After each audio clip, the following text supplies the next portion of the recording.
Hamıya salam. Yəqin ki, siz də Azərbaycan yollarında bu iki, demək olar ki, eyni görünən yol nişanını görəndə çaşıb qalırsınız. Biri dayanma, digəri durma. Bəs fərqi nədir? Bugün biz bu çaşqınlığa bir dəfəlik son qoyacağıq ki, bir də bilmədən bahalı səhvlərə yol verməyəsiniz. Baxın bu nişanlara. Demək olar ki, əkizdilər. Amma biri var ki, onun cəzası cib yandırır. Necə olur ki, cəmi bir əlavə xətt cərimə məbləğini bu qədər dəyişə bilir? Gəlin birlikdə bu sirrin üstünü açaq. Deməli, bütün bu qarışıqlığın kökündə cəmi iki dənə söz dayanır. Dayanma və durma. Gündəlik həyatda eyni mənanı verdiyini düşünsək də, yol hərəkəti qanununda bu sözlər arasında yerdən göyə qədər fərq var. Gəlin görək, bu fərq tam olaraq nədən ibarətdir?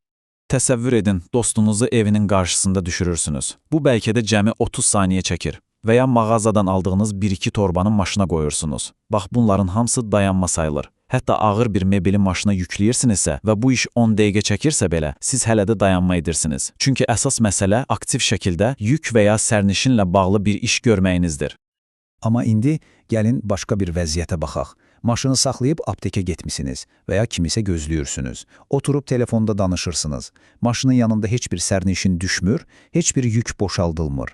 Və bu proses 5 dəqiqədən çox davam edirsə, bəli, siz artıq durma etmisiniz. Yəni, qanunun dili ilə desək, parklanmışsınız. Gəlin bir də üstündən keçək ki, tam aydın olsun.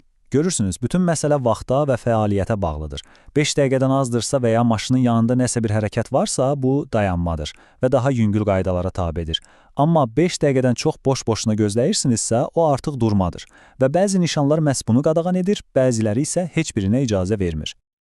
Yaxşı, bu qədər nəzəriyyə bəsdir.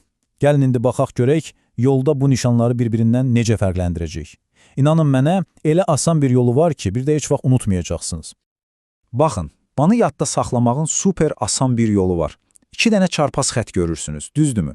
Deməli, 2 hərəkətdə qadağandır. Nə dayanmaq olar, nə də durmaq.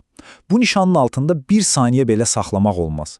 Bəs tək xəttdə olan nişan, o da o deməkdir ki, bir hərəkət qadağandır. Hansı? Əlbəttə ki, daha uzun müddətli olanı, yəni durma. Amma sərnişin düşürmək üçün qısa müddətə dayanma edə bilərsiniz. Bu qədər sadə. 2 xətt, 2 qadağa. 1 xətt, 1 qadağa. Yaxşı, nişanı gördük, qaydanı da başa düşdük. Amma bu qadağa haracan davam edir? Bax, ən çox səhvlər məhz bu məqamda olur və sürücülər bilmədən cərimə olunurlar. Deməli, gözünüz yolda bir necə şey axtarmalıdır. Birincisi və ən əsası növbəti yol ayrıcı. Yol ayrıcını keçdiksə qadağa bitdi, azadsız. İkincisi, şəhərdən və ya kənddən çıxdığınızı göstərən nişan. Üçüncüsü, bəzən yolun kənarında sarı xətt çəkilir və o xətt bitəndə qadağa da bitir. Və nəhayət, elə xüsusi nişanlar var ki, bütün qadağaları ləğv edir. Bu variantlardan birini görməyincə qadağa qüvvədədir, unutmayın. Və gəldi ən vacib məqama. Bunu zəhmət olmasa bir yerə qeyd edin. Həyətdən, binanın altından yanacaq doldurma məntəqəsindən olan çıxışlar yol ayrıcı deyil. Yəni onlar nişanın təsirini ləğv etmir. İnanın mənə, ən çox cərimələr məhz bu kiçik, amma vacib nüansı bilməməkdən qaynaqlanır.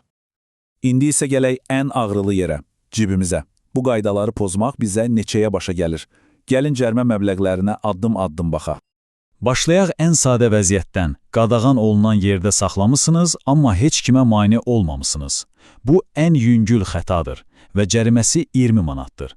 Amma bu hələ başlanğıcdır. İndi təsəvvür edin ki, maşını elə saxlamısınız ki, digər sürücülər sizi keçmək üçün əziyyət çəkir, hərəkətə mane olursunuz. Bu halda məsuliyyətiniz də artır, cərimə də dərhal 2 qat qalxır, 40 manat. Və budur, şəhərlərimizin bəlkə də ən böyük problemlərindən biri ikinci cərgədə parklanma. Bu təkcə qayda pozuntusu deyil, həm də digər sürücülərə qarşı hörmətsizlikdir və ciddi tıxaclar yaradır. Cəriməsi də buna görə sərtdir, düz 80 manat.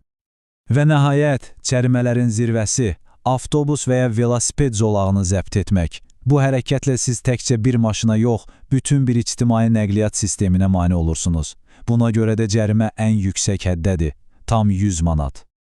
Amma hər bir qaydada olduğu kimi, burada da bəzi istisnalar və xüsusi hallar var. Gəlin indi də sürücülərin mütləq bilməli olduğu bu qeyri-standart vəziyyətlərə nəzər salaq. Bu tək cüt gün nişanları biraz çaşdırıcı görünə bilər, amma məntiqi çox sadədir. Qanun sürücülərə maşınlarını növbəti gün üçün rahat yer dəyişmə etməyə imkan verir. Baxın, axşam saat 7-dən 9-a qədər tam 2 saatlıq bir qızıl pəncərə var. Bu vaxt ərzində küçənin hər iki tərəfində də dayanmaq olar. Bu 2 saatı bilsəniz, heç vaxt cərimələnməzsiniz. Bəs kimlərə güzəşt var? Durmaq qadağandır nişanları, yəni tək xətli olanlar, üzərində əlil nişanı olan avtomobillərə aid deyil. Amma diqqət, 2 xətli, yəni dayanmaq qadağandır nişanı vara, onun heç bir istisnası yoxdur. Nə əlil sürücülər üçün, nə də başqası üçün. Çünki o nişan ən təhlükəli yerlərdə qoyulur və orada 1 saniyəlik dayanmaq belə qəza riski yaradır. Beləliklə, ümid edirəm ki, artıq bu iki nişan arasındakı fərq sizin üçün tam aydındır. Növbəti dəfə yol kənarında maşını saxlamazdan əvvəl bir anlıq dayanıb özünüzdən soruşun. Mən indi dayanma edirəm, yoxsa durma? Bax, bu sadə sualın cavabı sizi həm vaxt itkisindən, həm də gözlənilməz cərmələrdən qoruyacaq. Hamınıza təhlükəsiz və cərməsiz yollar.